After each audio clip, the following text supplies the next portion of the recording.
My name is Zoe Limos. My mother is Greek and my father is Tibetan. I live in Ashfield, Massachusetts. Most people haven't heard of it. It's very small. I'm 13 years old. I'm a feminist and I'm a member of the LGBTQ plus community, a Black Lives Matter and Native Lives Matter activist and a songwriter.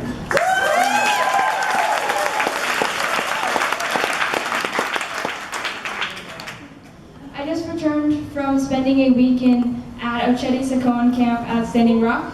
This is not the first time I drove across the country to attend a prayerful gathering. When I was 7 years old, my mom and I drove to Arizona to attend a council meeting with the 13 Indigenous International Grandmothers.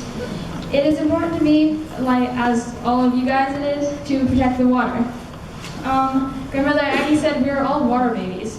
And a person at Standing Rock said, we're all bags of water, we all have belly buttons. It's an interesting way of describing it, but there it is. Water is vital to life. Water is life. About 71% of the Earth's water surface is water covered, and up to 60% of the adult human body is water. This time, instead of the Indigenous grandmothers, we went to the International Indigenous Youth Council. They caught our attention. Their mission statement is as follows. They said, "We are the International Indigenous Youth Council, the IIYC.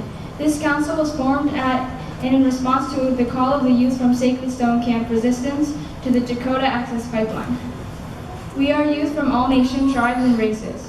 We know that each of us, everywhere, have our own struggles to protect our land, water, and people. We follow a tradition of our elders in the American Indian movement in coming together nationally and internationally to form a solidarity movement that builds people power. The IIYC protects land, water, and treaty rights. We work together to end environmental racism. We empower youth in tradition. We rise as leaders through nonviolent direct action and advancing our voices and decisions made about the future of Indian country. We have been following the creative actions that they have organized as part of this movement, such as running to DC, gratitude marches, fun videos that they have made to educate. Since April, they have established themselves as leaders. Before we went, I wondered how helpful a middle schooler, 13-year-old ally in Massachusetts could be.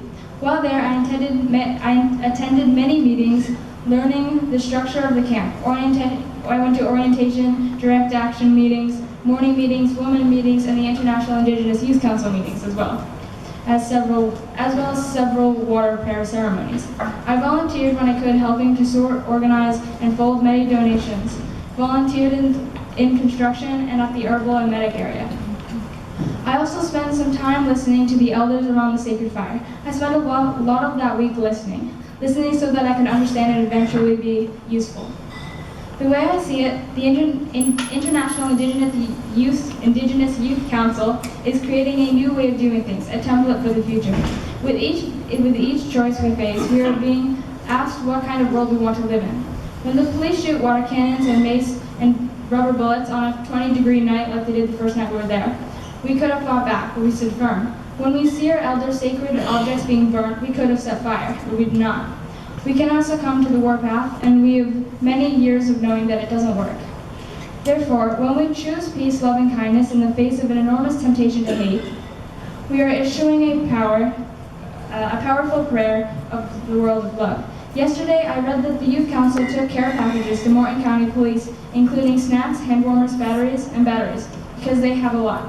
And one of the original Lakota teachings is to be generous. When thousands of people sacrifice their safety and comfort to protect the water, a powerful prayer is issued from their gathering. I hope that someday this prayer will be answered. The skills I have learned at Standing Rock will always be with me, and I hope they grow and develop. And when we got back, my class, I did a couple presentations, and my humanities teacher gave us a template, and it said, and gave us a phone number. We called all sorts of, from the White House.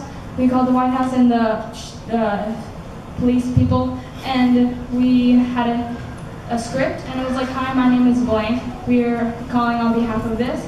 We only had 59 seconds, and they often hung up on us. But it was really great to see so many people. It was at least a little bit of maybe half of our school was calling everyone, and it was really great.